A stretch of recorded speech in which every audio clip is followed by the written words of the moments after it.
My next financial goal is to add $5,000 towards my emergency fund. So here is how I calculated my emergency fund monthly amount. The emergency fund is usually 3 to 6 months of expenses that's stashed away, preferably in a high yield savings account. But personally for me, I prefer 12 months. 12 months gives me security. And I also call my emergency fund my peace of mind fund. I think the name is self-explanatory.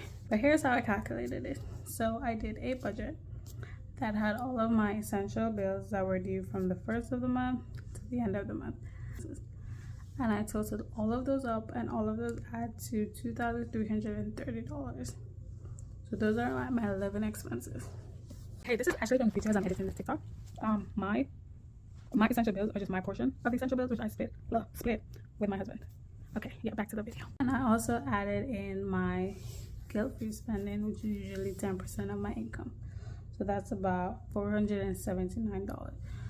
Now, the reason why I added my guilt-free spending in is because say I lose my job, I don't want to feel restricted to the fact that I can't eat out. And when I say eat out, I mean just go down the road to Wendy's and get me like a Dave sandwich, like not too big, but I still want to do the little stuff that I like.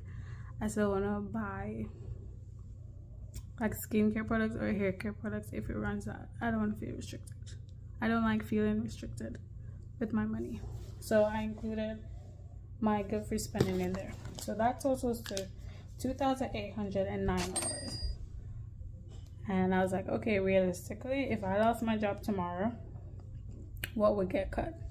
The first thing that would get cut is me sending money back home.